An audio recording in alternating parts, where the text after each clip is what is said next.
Kisah cinta anak jalanan nampaknya berujung masuk ke hukum karena sang wanita dihabisi pacarnya sendiri terkait kecemburuan. Seorang wanita bernama Imas menemukan sebuah kaki manusia yang ditutupi dedaunan kering. Saat itu Imas takut histeris hingga banyak warga yang datang. Warga pun langsung memeriksa, ternyata jasad wanita cantik bertato naga ditemukan sudah tak bernyawa di pemukiman warga. Dengan banyak luka bahkan dengan kondisi baju yang tak beraturan, dicurigai kalau wanita tersebut sudah diperkaos. Hingga akhirnya para warga pun menelpon polisi untuk melaporkan dan tak lama polisi pun datang. Polisi yang datang langsung olah TKP dan identifikasi korban, membawa korban ke rumah sakit untuk diotopsi. Identifikasi korban pun tak lama karena sidik jari pun bisa terbaca kalau wanita tersebut bernama Rizka Aprilia, berusia 22 tahun, warga Bandung. Pihak kepolisian langsung saja ke rumah Rizka untuk mengabari dan mendapatkan keterangan dari teman-teman Rizka. Rizka sendiri adalah anak jalanan anak pang yang memang kini sudah kembali ke rumah. Menurut teman-teman Rizka, sebelum Rizka menghilang, Rizka pergi dengan sang pacar dan juga teman pacarnya. Dua orang menyebut Rizka di rumahnya. Mendapat laporan dari keluarga dan juga teman-teman Rizka, akhirnya pihak kepolisian memburu dua orang lelaki yang bersama Rizka terakhir kali. Lelaki tersebut adalah Dono, pacar Rizka, dan Dian Permana, teman pacarnya Rizka. Menurut pihak kepolisian juga kedua orang ini adalah residivis, bahkan Dono, pacar Rizka, baru saja sebulan keluar dari tahanan.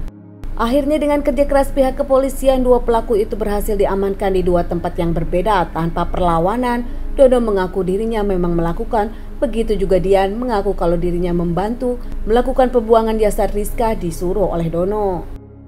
Dalam pengakuannya sendiri kepada pihak kepolisian, Dono menyebutkan dirinya adalah pacar Rizka Aprilia.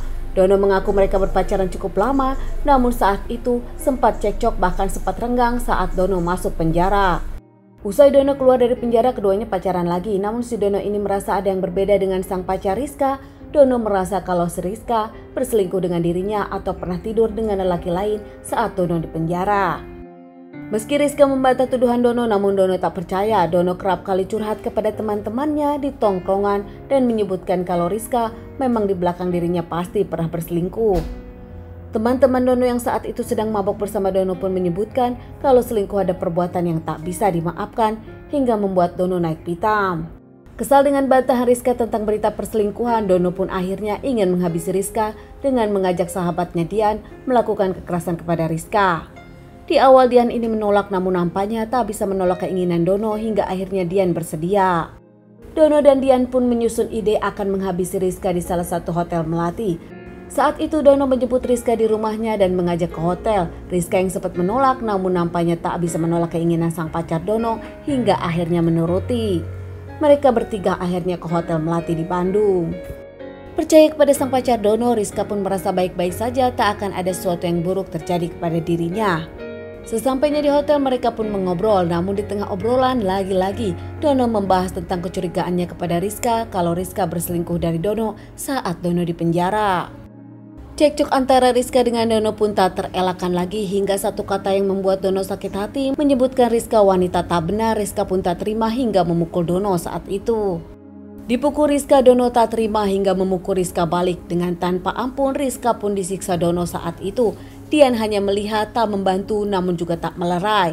Dono menghabisi Rizka dengan cekikan terakhirnya. Saat itu Dono pun langsung berpikir untuk membuang jasad Rizka. Melakukan semua kejahatannya kepada Rizka, Dono memang sedang tak normal. Dono minum-minum dengan Dian dan juga Rizka di hotel tersebut, hingga Rizka dengan Dono memang sama-sama tak waras saat itu. Melihat wanita yang sudah dicintainya tak bernyawa, Dono pun nampaknya tak ada rasa penyesalan. Saat itu Dono dengan Dian pergi ke suatu tempat mencari tempat untuk membuang jasad Rizka. Dengan berboncengan mereka menaruh jasad Rizka di tengah. Mereka berkeliling kota Bandung untuk membuang jasad Rizka hingga akhirnya menemukan pemukiman yang sepi dan langsung saja membuang jasad Rizka tanpa rasa penyesalan. Mereka berdua pulang ke rumah masing-masing seakan tak terjadi apa-apa. Hingga akhirnya seorang warga bernama Imas menemukan jasad Rizka dan langsung melaporkannya kepada pihak kepolisian. Rizka yang dikenal ramah oleh teman-temannya, bahkan baik, tak pernah ada masalah sebelumnya, bahkan membuat keluarga pun sedih karena Rizka berpulang untuk selamanya di tangan laki-laki yang pernah mencintai Rizka. Dinyatakan bersalah atas kasus ini, Dono pun akhirnya divonis dengan hukuman seumur hidup. Sementara Dian Permana yang membantu Dono divonis dengan hukuman 15 tahun penjara. Mengaku menyesal dan meminta maaf, Dono pun mengakui kalau dirinya mencintai Rizka, namun sakit hati karena Rizka telah selingkuh dari dirinya.